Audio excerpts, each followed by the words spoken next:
Okay, thank you. Welcome everybody. There's not many of us in the room, but we've got a few online as well to the joint hospital meeting for March. Before we start, I need to inform you this meeting is being live streamed and recorded. So as joint chair, I'm Steve Charmley, and I'll do introductions. Derek? I'm Derek White from Untitled Chapter. Kate Halliday from Bellevue in Shrewsbury. I'm Doug Saunders, co-opted member from Telford and Wrekin. I'm Hilary Knight, co-opted member from Telford and Wrekin. Thank you, everyone. We've got Councillor Heather Kidd online, listening in isolation. Right, so apologies, Amanda. We have a number of apologies today, Chair. We have, although you'll see Heather Kidd on screen, who's not able to attend in person, she will actually go down as apology, unfortunately, for this meeting. But we will note in the minutes her presence virtually. We also have apologies for absence from Janet O'Loughlin, David Beachy, Jane Greenway, Stephen Reynolds. Okay, thank you. Is yours your mic on, is it?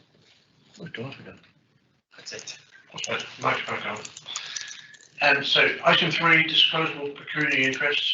As ever, shout out if you feel you've got an interest to declare. We'll note it down and take relative action. Item 4, minutes of the last meeting, which was the 22nd of November last year. Been circulated with the agenda. Those who were in attendance, can I have a proposal and a seconder if they're... Move it. Yeah. Yeah, thank you. All those in favour? Weird, but there you go. So, item 5, which is the first of the presentations. So we've MSK services, and because I can't say musculoskeletal. I can say that. So we've got Kerry on screen to go through a presentation, I think. So welcome, Kerry. Good afternoon. Okay. So over to you. I'm just checking, has everyone got access to the presentation we sent, or would you like me to put it on screen? I've got it. Yeah, all got it. Brilliant. Excellent. So I've been asked to come and present today on the Musculoskeletal MSK Transformation Programme for short, which is operating within Shropshire, Telford and Wrekin. And obviously that is about services that treat conditions that affect joints, bones and muscles, and some rarer autoimmune diseases and back pain. And what we've been working on is about strengthening our community provision over the next 5 years to improve care that people receive. It includes a range of specialisms that are delivered by a number of providers across the whole of the localities, and different ways of patients that are referred and running of their services. A few key items to let you know is the programme is going to be delivered in 3 phases over 5 years, and includes therapies, rheumatology, pain management, and much more closer working with our mental health services. And what we're looking to introduce is a newly clinically designed model of care to hopefully improve the care of our patients. So it requires our services to have a single point of access, whereas at the moment patients come through many different routes and therefore get a variation in where they are seen, how they are treated, and sometimes outcomes as well. Referrals will be clinically triaged and then allocated to an appropriate team, and we're ensuring that patients are referred to the appropriate level of care. And as you can see, there's a number of providers for these services, which is all in the presentation. The plan is that we will begin launching our phase 1 in 2022. We've slowed down the programme because we've obviously our staff are dealing with COVID, and it only seems right that we make our workloads available to those that need it, but we have continued with a lot of services and progressing of the transformation as described in the next steps. If I move on to the reasons for change, As you all know, staff shortages, record levels of demand and the impact of COVID has had quite a significant impact. And obviously the population of STW is ageing and we've got more people living with long-term conditions. And we know for MSK services nationally, around 30% of consultations are related to MSK conditions. So what we've been doing is looking at patterns across a person's journey in MSK services and seeing that they often need multiple services, not just one, often across orthopaedics and physio. And a lot of patients are getting referred in different ways. Their information is recorded in different systems depending on the organisation and the way the services are run. And we can see from the feedback that we've done with our patients and our patient groups that that can impact the level of experience that they've had, and it can leave them feeling frustrated and sometimes feeling like they're passed from one pillar to a post and to another person and resulting in potential delays. So we're looking to resolve all of that. So if you look, we've done quite a lot of patient feedback, which is on slide 3. Which sets out where the feedback we've done. We've done a number of surveys and we've done some outreach work, and we've captured both what's been really good about our services, so we don't want to lose that, we're keeping that in place, but we've identified where the opportunities are, where things could be improved. And the people that responded or were involved in that, the patients, all reflected the positive views of our staff and how they were treated, and they felt respected and listened to when they were undergoing treatment. But they also suggested areas where we make improvement, and as you can see, they include reducing the time between referral to treatment, providing more joined up care, ensuring people have access to advice when they need it, and timely communications. And we also tested the future model with them, and again it was positive. People agreed that a single referral process with a multidisciplinary triage team would be much better, closer working between our services and earlier therapy intervention to deliver a better experience. We are undertaking currently some specific engagement with our rheumatology patients, because that's an area that we got a lot of improvements to work through. From the feedback, and we want to understand much more clearly their experiences and share with them the changes that we're going to make based on their feedback, and check that it's had the impact that we have proposed it would be. So on slide 4, it sets out the phases of the programme, what we're expecting to do in year 1. I won't go through all of them, it's pretty much what I've talked to you about, but there is more detail there. And then slide 5 sets out in phases 2 and 3, which is over the 5-year period. And you can see there the model to the right. Sometimes we refer to it as the rainbow. It sets out the areas of service. And then on slide 6, we've set out the benefits of what our patients would see. So a more joined up MSK service that's standardised across our locations, one referral pathway with a point of advice and guidance for both referrers and people, oversight of all our patients and making sure that we can spot any inequalities and make any changes, shared patient information, equal access, much earlier access to therapy support. So as you can tell, what we're doing in benefits. And then slide 7, what's happened so far, where we're up to, which again I won't read through because you're more than capable of reading that. And then slide 8, just the path that's taken us to get to where we are today. I'm hoping that I've given you as much information to show you how we've gone about the work and also the engagement that we've done to date. And I'd welcome any questions. Thank you for that. I'll open it up for discussion. Derek will kick us off. Thank you. There's a number of things really, and although I know your consultation process has been fairly intense, at one stage you was getting invitations to attend the meeting nearly every day rather than just which then went down to weekly on that area. But so I know there's been a lot of consultation, but for the record, just can you tell me how many user groups that you've been involved in, how many people have actually taken part in this? And I know it's been extensive consultation. The second part of it is in order for this to be a unified service, there surely has to be a unified complaints procedure. Have you got a single complaints procedure, regardless of the amount of people that you're operating with? because I know there's a number of organisations involved, but is there a single complaint procedure which everybody can learn from? Thank you for your questions. I haven't got the numbers in front of me, the numbers of groups we've done, because actually we've ended up going back to certain groups a number of times, but we've done extensive. I'm more than happy to share that with you after today's meeting, if that would be useful. I can give you the numbers in the survey and all the workforce groups, but I'm happy to put that through to you. It's not a problem.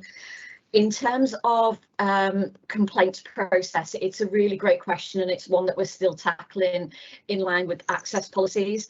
All organisations have got their own process, and what we're trying to do is get some standardisation and oversight, because you're right to call that if this is one service, how would that operate? We haven't totally boxed all of that off just yet. It's one of the things that is part of our delay, to make sure that we do get that right, because that's got to be right for patients. I'm more than happy to keep the committee updated as to where we get to with that, to ensure that you're happy with that process going forward. But I'm thankful for your actually your signposting of that as well. Yeah. It's just that, especially with the PALs and the things like that, there is so many organisations all got their own PALs, but when you try and actually extract the information that we require in order for us to be able to target the area that the most complaints are in, it's very, very difficult if you have got them spread across that. And that is why we really look, I think it would be so very much more beneficial to the system that if you actually had one procedure for everybody that you can actually link into, and that is easily accessible, not just someone telling us, as they have in the past, oh, it's too much trouble, we can't do it, we've only got 6 months to do it, and we can't get it through. We need to know what the problems are and where they exist and how they've been dealt with. And I think that is absolutely fundamental to any system. Okay, thank you. I fully understand, and what I'll do is ensure that that's built into the proposals, but we come back and feed that back to you how we've overcome it as well. Thank you. Very good. Anything else? Sorry? Is it working? Go and try that. Oh, sorry, that one. Oh, okay. Sorry. Yeah, I have to say that I found the paper very encouraging and positive. So I'm very, very pleased with that. Two things. You mentioned mental health right at the beginning. But I see they're not one of the bodies listed under the key data point 4. They're not listed. Are they fully included? And the second point, I think is the more significant one, the thing that keeps everybody awake is, of course, manpower planning. Have you got an associated manpower plan alongside this, taking account of issues like retention, recruitment, retirements, training? Will you be able to, at the moment, meet all the expectations of the plan, bearing in mind any manpower constraints?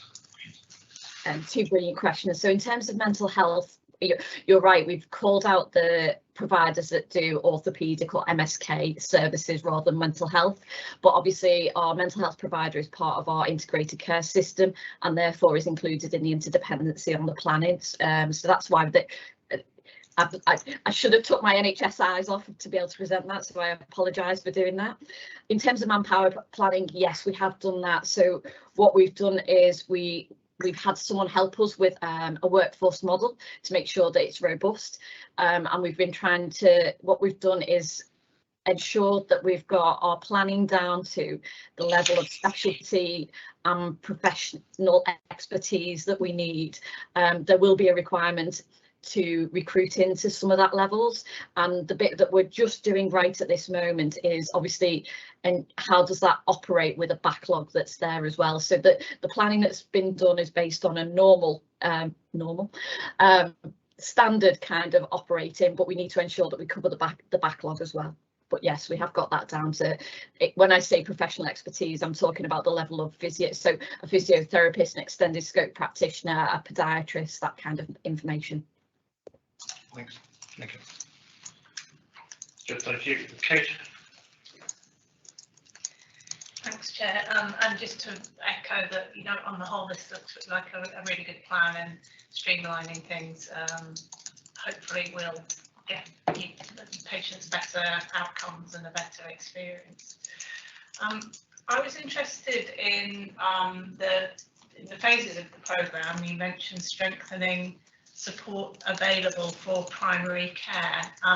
And could you say a little bit more about that? And I'll say part of the reason why I'm interested in this is, I mean, I think that, you know, primary care could probably deliver quite a bit of this, but there was a recent consultation on in Shrewsbury on possibly closing a number of primary care surgeries and turning them into a super hub, and I took part in the consultation that the CCG did on that, and MSK was mentioned quite a lot throughout that consultation. So I'm just wondering if you could tell me a little bit more about where you are with primary care support and exactly what that means. Yeah, so as you can tell, it's in phase 2. So predominantly we focused on phase 1 at this point and implementation. But what we have been doing is we've spoken to each of the primary care networks in our localities to understand their experience and view and where it's at.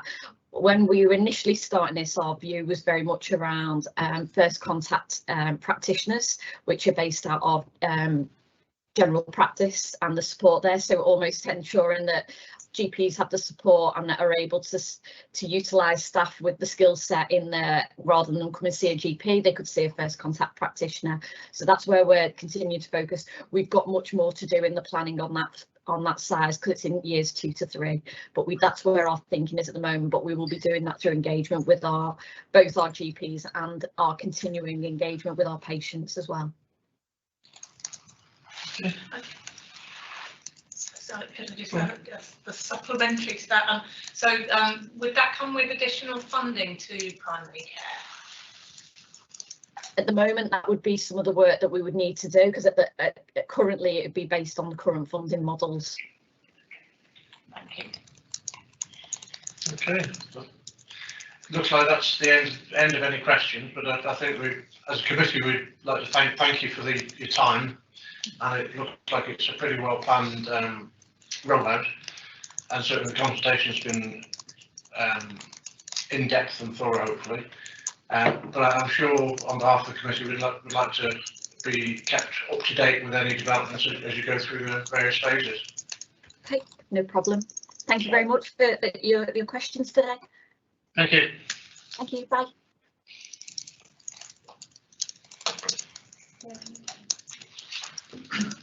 Oh, very good. Item 6, primary care review, terms and reference. Thank you, Chair. Daniel Webb, Overview Scrutiny Officer here at Shropshire Council. I'll present you a very short report here, which is the opening piece of work in terms of reference for the Committee's Scrutiny Primary Care Services in Shropshire. This has come about from discussions that the Committee have had about how best to scrutinise primary care. The Committee recognising that its work was at times a little piecemeal in its approach.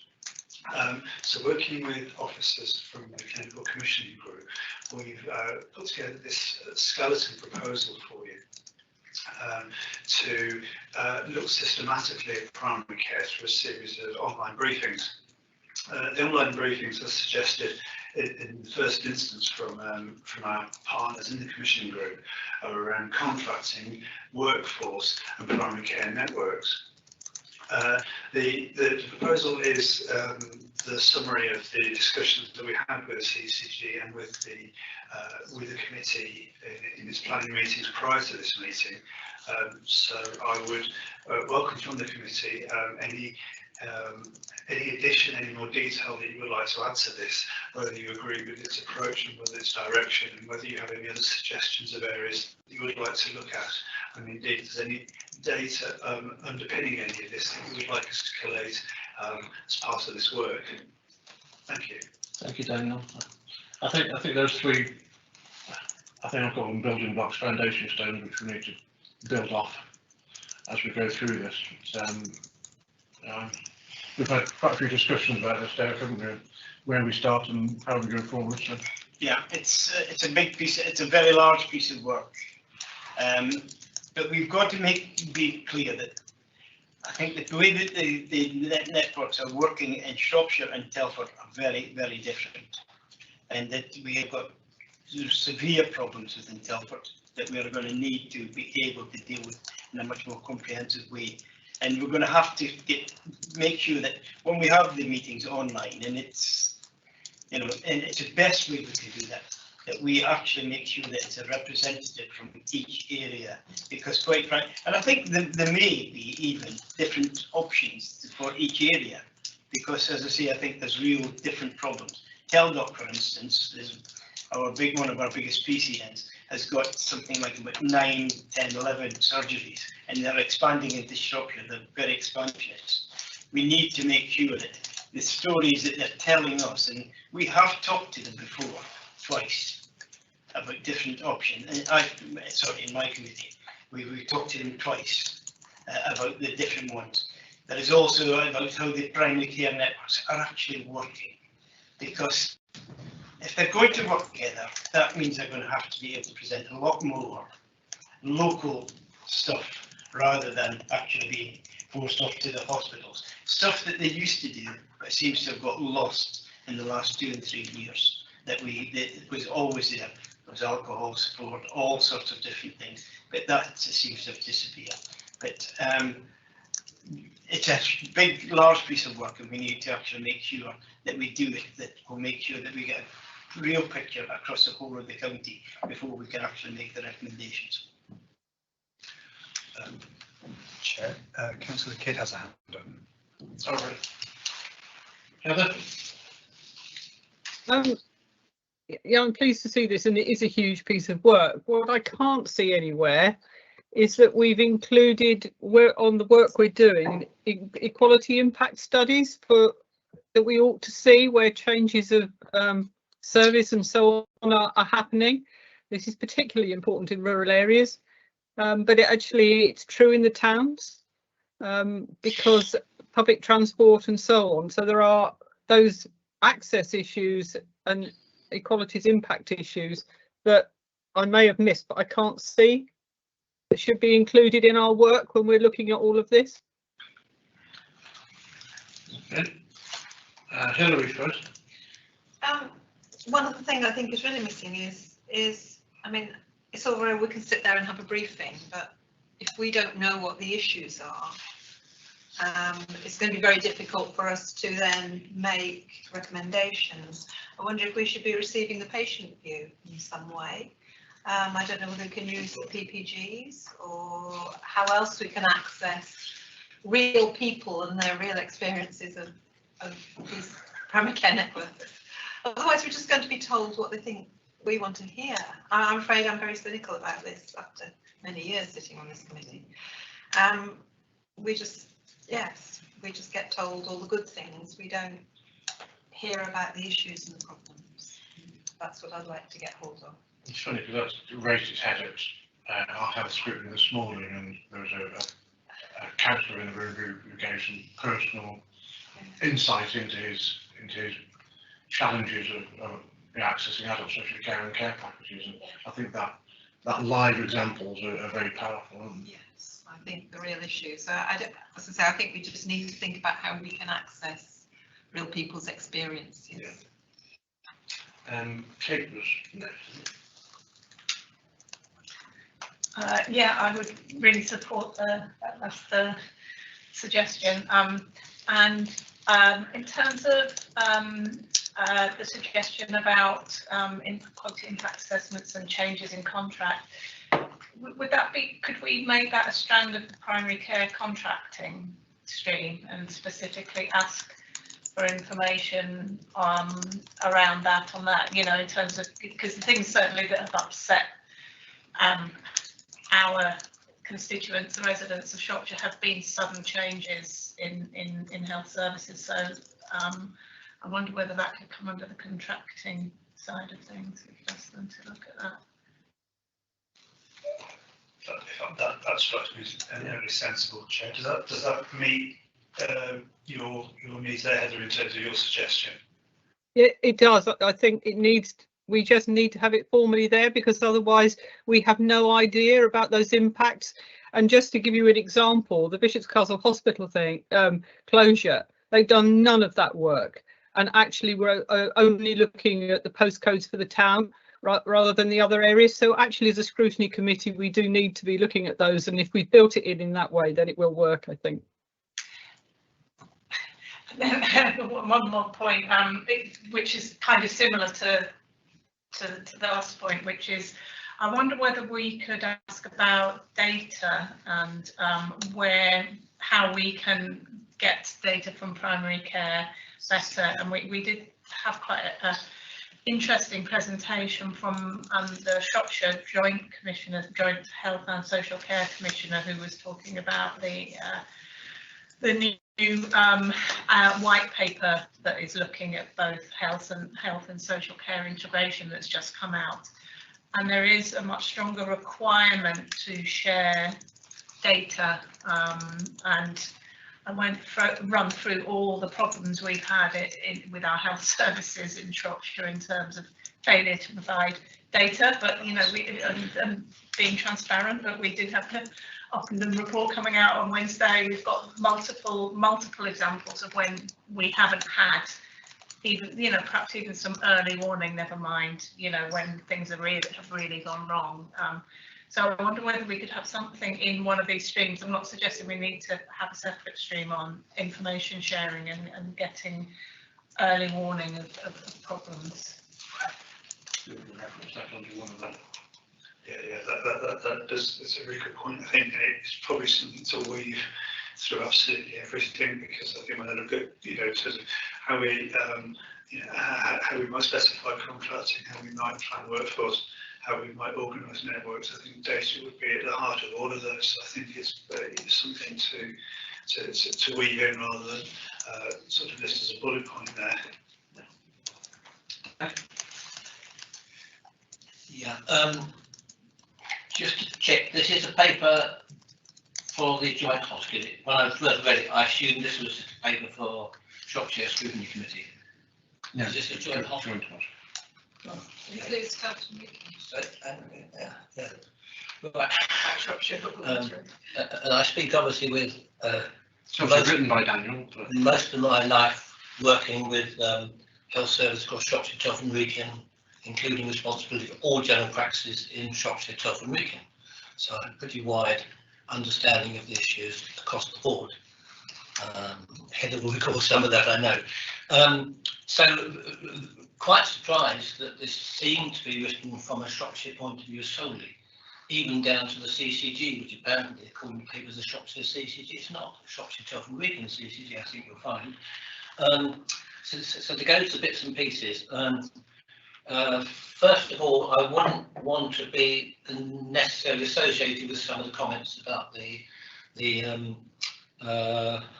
just to pick up some of the words here, and of course the problem is not having paper in front of you and dealing with screens, etc. But the issues of information coming forward and people holding information back, I'm not too sure I want to be fully associated with the comments made in this paper on that. Just to get some more specific things, when we get to the objectives, first of all, and by the way, it talks all the way through about elected members, so that seems to exclude the co-optees, I think, possibly. I'd like to have some recognition that I think we are members of the committee as well. Take the four objectives. Objective 2. I have no issues about the need to look at issues in terms of primary care general practice, rural remote locations. But the biggest issues, I have to tell you, are the health inequalities in some of the Telford practice areas. Not mentioned here at all. If I were to come from NHS executive and say what are the primary care issues in Shropshire, Tuff and Wrekin, I think at the top of my list would be the health inequalities issue, which I think the ICS has a formal, will when it's established, will have a formal responsibility to address that, and we look forward to see specifically what they're going to do to that. I think on the Shropshire, Telford and Wrekin point, I think we're talking the Royal Weir Shropshire, so the whole lot. I know it's reference to Shropshire, but don't get hung up on it. Okay. I know it's important when we go to the next stage. Yeah, I can guarantee that's absolutely the intention. And in future, I'll put Shropshire local authority area when I mean Shropshire. Yeah, local yeah, authority, yeah, and yeah, in Shropshire and the Shropshire. Shropshire. Shropshire County or Shropshire, yeah, that sort of thing. In terms of the objectives further, the final objective to also identify opportunities for the local authority and other agencies to contribute to the development of primary care services. Is this a scrutiny role, or is that Health and Wellbeing Board's role? I'm not quite sure how those things work. It seems to be a little moving away from the clear scrutiny role. Moving on. The issue about data about primary care, if you spent 7 hours a day scrolling through the internet, you would overload yourself with data on the NHS. It's all there. It really is all there, I assure you. But it just takes a bit of digging out. Now, whether there's anything within the support services for scrutiny to work on that and say, this is we want to know, we want to know this, we want to know that, and whether we need to say, well, we already know that because the data is available, so what are the gaps? But there's an awful lot available there. The proposal to have primary care contracting, workforce networks, etc. That seems an awfully bureaucratic, glacial type of approach to this. We could do this much more rapidly. We don't need to wait till September to be having a full meeting about primary care, surely. And if there are issues, those issues will be dealt with fairly quickly. And I really can't see that we need to have one meeting in June and one meeting in July. You could do this really quite rapidly. My suggestion would be that we look again at this and say, hang on, we can put a bit more oomph into this. And there's a sense in which joint HOSC has become a bit laboured in the last year or so for all sorts of reasons, and COVID is one of those. But I think we need a bit more urgency in how we're working. So there we are. What do you think about that? What news? I agree with a lot of what you say, but I think the problem is getting personnel to go look, and I think the feedback that Daniel's had is that, you know, we would love to do it in May and June and do the whole lot, but I think the feedback was, well, hang on a minute, we need to get our ducks in a row here. Yeah, I think this addresses, I think, two shortfalls that we've got, concerns or weaknesses, I think, in our approach previously, which is one which is we don't necessarily have all the information we need before we scrutinise something. And secondly, is providing officers with a space to be able to take people through that. So for sure, we could crack on with this. We could go back to the CCG and say, no, we want all this done by June. Question then is just what you actually get back in June. And when we planned this with Claire, they made it quite clear that we were not likely to get much attention and time from the CCG before the restructure happened in June. So it's really best to hold on until June to give them time to prepare for that. So, but saying that, the officers are entitled, you're entitled to ask these people to attend your meeting in June. They're expected to attend if you do so. So if you have an alternative approach on how we might look at primary care, and how we might prepare in such a way that we're ready for that in June, I'm all ears. Yeah. The two massive problems, of course, in primary care are manpower planning. Again, back to what we raised earlier, to manpower planning, planning for recruitment, retention, planning for retirements, and a lot of this we know when we know how many GPs are a particular age, we know how many practice nurses are. So the first issue is manpower planning in terms of primary care. The second issue is of course funding and the changes in the funding patterns coming out of the government and the new GP contract. Won't take us long to work those out, I don't think, really. No, you're quite right. It shouldn't take us long. The real problem that we've got here is this. It's a huge area, and everybody from whichever side of the town, whether you're in Telford, Brecon, or whether in Shropshire, everybody's complaining about the service they're getting in the present moment. It's totally, the face-to-face doctor meetings are few and far between. The waiting times on the phone are taking donkey's ages. and there seems to be no real investment being put back into primary care. And that's what we really need to find out. You know, we talked, as a scrutiny, we talked 10 years ago to NHS England, as it was then, and said, how are you going to fund the changes in primary care? We know they're individual businesses, but they need help funding.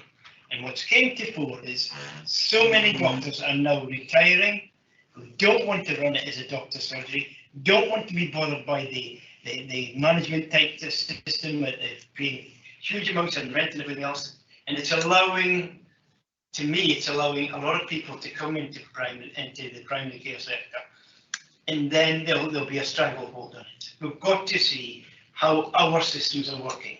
We've seen what happened in London, where an American company came in and virtually just took over 500, was it 5 million people or something in that region.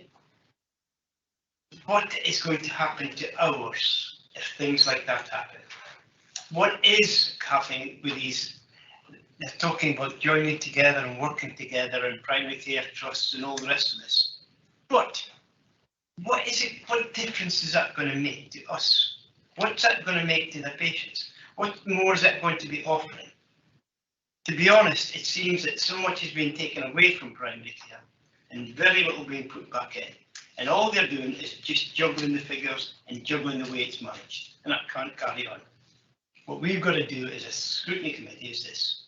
We've got to find out, first and foremost, and I mean, you may say that when you talked about patient experience, that I sort of, because if we have a patient experience scrutiny, I'm afraid what's going to happen is we are going to get inundated from just about every area in Shropshire of people complaining about the way they've been dealt with and the way they've been treated in primary care. And it will be. That's why I was saying at the last meeting, we need not every doctor to have their complaints procedure. We need one complaints procedure from one body, and that should be the CCG or their successors. There should be one thing with all the facts and figures held in there. So we know where the problems are arising. We know what's happening. We know that, you know, so there is an ability to actually be able to trace all this. And that isn't, you know, there's nothing that it was welcome when we mentioned it at the last to the CCG before, but they've now moved on. They've gone, and this seems to be lost. So we are still going to get lost with this patient experience. But to me, I don't know how we're going to gauge from all our areas what the patient experience is. All I know is that whatever it is, it's damn negative. Because I individually, everybody else in this room has got reasons to say primary care has not been functioning. Now, the idea of this is to work together to make sure that we have and look at what our primary care is, what is going through our county. Now, whether we actually say, right, you know, Shropshire, have a look at what's happening in Shropshire. Telford, you've got your own individual committee. Look at that and feed back into the system. Because to me, that is one way to do it. So as we all know which areas we're standing on. And this 3 meetings, it's not exclusive. It shouldn't be exclusive. It should be an ability for us to actually go out and look at our own area, look at what the problems are, based on a theme. And that way, we get a much more realistic look at what's happening on the ground. Okay. Heather, is that a legacy hand or is it? No, it's a new hand. Firstly, actually, if we know what data we want, most of us have, and certainly I don't think the scrutiny staff have got the time to be going through the internet trying to find the data. So if we ask for the specific data, it's theirs and they should be able to provide it.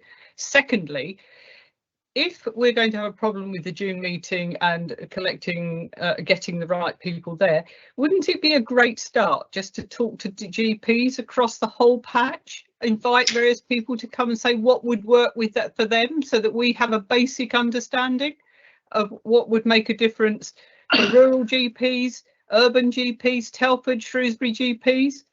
I'm sure certainly one of the practices in Ludlow would be, I know, would be keen to put somebody forward, and it just gives us a baseline rather than them being done too. We've got some information about actually what the GPs would like from the ICS and so on. Thoughts? Yeah, just on that there. But that gives us that opportunity to do what I was saying earlier on, that we don't need all of us to be talking to all of them at the same time, and we wouldn't get it if we tried. But there is an opportunity of actually Shropshire being able to talk to some of the Shropshire doctors, but not just one, because if you get them in that try and get them all, you're not going to get. That was my point, Derek. We actually need to talk to lots, but they Yes. will have some overlap, and it's a really good opportunity for us to have something other than what the powers that be want to implement. But we can do that. And we can do it separately, or we can do it together. Committees, and we can do it, and it doesn't necessarily even then need to be the full committee. As long as we've got a basic formula of what we want to try and talk to them about, and what we want to hear from them. Because you're right. So many people, so many of our surgeons are getting damn blamed for all the trouble that's happening at the present moment, and they're not. They're trying to cope with an impossible position. So we need to find and talk to them, and you're absolutely right, and I would support that 100%, that let's dissect, let's work together, but, work apart, but work together. It would be interesting to see the GPs validate what we're hearing from the other side, or vice versa, whichever it may be, actually, wouldn't it? Absolutely. So Daniel, have you got a bit of a wider brief on that now? Yeah, Chair, I've got some additional suggestions here on how we might, I've got some thoughts on how we might engage with service users and with GPs. That might be through focus group, might be through some sort of survey work, but Lorna and I will back together and try and sort of think of a way that we can meaningfully do that. Okay. Oh, no. Yeah, and the other thing we would pick up, what I said, was that how closely are we working with the health and wellbeing boards, because they're also doing work on primary care. We need to make sure that we're not duplicating and we're talking to each other. Well, I mean, obviously we have very different roles to the health and wellbeing board. Yep. So, the health and wellbeing board's role within this is to commission services and to work together to ensure that the services commissioned and ours is to scrutinise that. So really, whilst we might look at the same topics, we'll be looking in very different ways. Our job, it's their job to do work, and it's our job to scrutinise their work. So in that regard, if a valid question or valid approach might be to bring the health and wellbeing boards back to this committee to understand their role. Yeah, and certainly know what they're doing, what they're thinking. Yeah, and I know all their pages anyway. Yeah. I actually talked to our health and wellbeing board along with Angela from them, and we also talked to Kelly. We talked to Andy, who's all the people involved, every fortnight, and we discuss various areas. And there's, we need, and we've been definitely trying to push how we actually. Because there's 4 organisations all dealing with it, and we have got an ability to look at a lot of stuff, but not as individual, and be able to feed back to each other. And that's what we are doing at the present moment, sitting there talking to each other. What is the problems? What have you been looking at? What's the areas? What's the major concerns? And certainly you're right. But we can talk to them. We can work with them. We don't have to do the same piece of work, but But what we've been suggesting is very clear to them: is that, look, if you see there's a problem there, please come and talk to us. We can then look at it in a different way. Okay, so we've got a bit to go on there now. So we're all happy we move on. Yeah. Happily. Well, so we move on to changes to renal dialysis. So we had this last month, but am I right, it wasn't on the agenda or something, so we need to take a formal vote on it. That's not Lorna. It's Lorna's there. Is that okay? We've got that on now. Wonderful. Yes, so this links to an informal workshop that we held on the 27th of January, where the members from the renal, respiratory, dermatology, diabetes, and I'm going to mispronounce this, the endocrine services came along and spoke to us about the proposed move of the renal dialysis unit, which is currently located at the Princess Royal Hospital, moved to an off-site satellite unit in Stafford Park. So we have redisputed the slides that were shared by the team, the renal dialysis team at that meeting. And this report just provides a bit of an overview of the questions that were asked and the outcome. And Chair, you are correct in saying that from that meeting, to provide this in a formal context, at this meeting, the recommendation was that that we move for the committee to approve the proposed relocation of the renal dialysis at this meeting, but it is in a slight retroactive move, as I believe it did go to the board, the CCG board, on the 10th of February. So it's just to have that informal setting. You're proposing to it. Yeah, just for information for our guests. This needed to be approved before, and we couldn't get in a committee meeting in time. We had to make sure. The reality is that for a long time, renal dialysis has been a real pain in the butt. There's been long queues, there's been double bookings, there's been, you go to Shrewsbury or Telford, and I had to do that with my brother for it. And it was a nightmare journey for it. And it was a nightmare waiting there for 4, 6, 8 hours. And they have suggested, they've made plans to actually build a new dialysis unit on, what's it called again? I forget. Stafford Park. Yeah, on Stafford Park. And it's got its own parking, and it won't be charged car parking. There's going to be a cafeteria there for the patients and the people who are bringing them there. It's a huge improvement on renal dialysis, and the sooner it was started, the better. That's why we agreed to an informal meeting of the committee where we gave informal approval to be taken to this committee for approval. And I'd like to move that we support that move. Yeah, I'm happy to second it. So, presumably all those in favour? Can you make any comments on it? Yeah, feel free. Just a quick couple of ones. I quite enjoy the comment that says it's 10 minutes between Stafford Park and the Princess Royal Hospital. Depends which time of the day you're actually trying to get there, actually. And there's reference to the Wi-Fi. Free Wi-Fi is picked up by, I think, 37% of the people who they talk to said, but there's no comment of whether they're going to do that or whether they're going to make Wi-Fi available.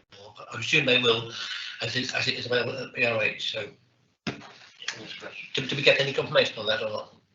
You know, apart from that, yeah, it's good. The PRH Wi-Fi isn't brilliant, I might say. Stafford Park's much better. We'll get an email on it. Okay, so that's approved, so that's all done and dusted. And leaves co-chairs update. Well, in the true Romney style, there's nothing from me. And there's nothing from me. So we're going to update on your discussions with the Health and Wellbeing Board. What was that one? I thought you said you met them every 2 weeks or something. I meet them every 2 weeks and we discuss the various areas of concern with the health. And as I say, there's 4 of us who sit there, we get about an hour, talk about the various things. But it's actually about, we need to work together, all of them. And we're both from Shropshire and Telford, all working together. Because quite frankly, there's a real opportunity to look at these things before they get into place. We've got so many damn changes going through in the NHS at the present moment, and so much of it is undercover and is under this heavy blanket. When we try and get any information from them, there's always, oh, it ain't quite ready for us to come to you yet. It's always going to be jammed for tomorrow. And the reality is, I think we need to open up and work together and make it far more effective. And for us to be able to say to each other, look, we're having real problems here. Is there anything you can do in this area?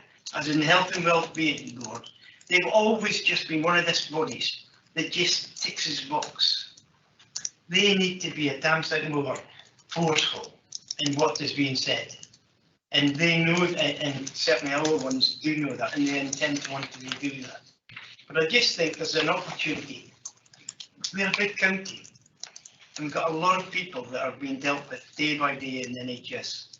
We need to work together to make sure it's better. Can I ask in your discussion with the Health and Wellbeing Board whether they've looked at the implications of the announcement from the Treasury that they want 5% savings for each of the next 3 years on the NHS budget? I didn't ask that, but when you talked to me, yeah, you talked to me about it on the way down, and I hadn't, but we need to actually do that. But that is going to have to come from the health professionals, because quite frankly, I mean, we had a meeting earlier, what's concerning me is this, they've talked about this £500 million, now we're back to £300 million. There's got to be something being cut out of the system for £200 million. There is, on top of that, we're having 5% each year for 3 years. Now that's a huge amount of money. It's going to be cut from the NHS. Where the hell is it going to be cut from? How are they going to be able to refigure services, especially as at the present moment, everything seems to be in Shropshire, from the hospitals, primary care to the CCG and all the rest of them. They're in total disarray. People resigning right, left and centre. We don't know who we're talking to one day to the next, and we need to have some sort of resolution. Can I ask if in the discussions we've had any indication from SAS of the updated business plan that addresses the cut back to the 300 odd million? I think that the business plan being prepared to go to NSA executive, but I'm not certain shareholders yet, has it? Well, I was told it had to be, and I was assured it's the end of April, it's got to be there, but because they were told very clearly, there's your £520 million case. You need to be able to present to us this £300 million business case as an alternative. But listening to what the Minister has now said, that they will only have this £300 million, it ain't, and it's not a fallback that you say, well, I'll put it in anyway. You know, it looks like it's going to be the reality. No, we haven't had it because I don't think it's published. Okay. Have we forgotten cardiology, or did I miss it? We've got a paper on cardiology. No. Apologies, Hilary. So the presentation that was circulated included the proposals for cardiology and the renal. Cardiology did present at the meeting back in, I believe, November. So that was just for noting on, that side. Apologies if that wasn't clearer there. Okay. I've been worried then. What's me waiting for this? Okay, so that concludes the meeting. The next meeting is due at the end of April sometime, but the date is to be finalised yet. So